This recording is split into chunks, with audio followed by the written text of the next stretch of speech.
alipokuwa anabatiza watu, anawaambia watu wajiandae kumpokea Yesu anayekuja.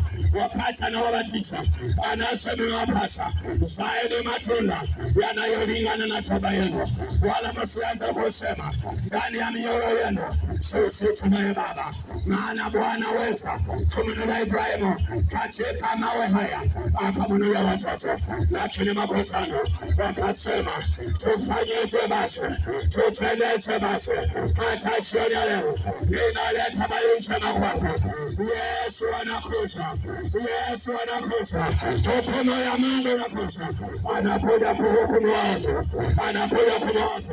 Yohana Mbatizaji anawaambia makutano, anasema zaeni matunda yapasayo toba. Anawaambia, ni nani aliyewaonya kuikimbia hasira ya Bwana? Enyi kizazi cha nyoka, enyi wazao wa nyoka, ni nani aliyewaonya kuikimbia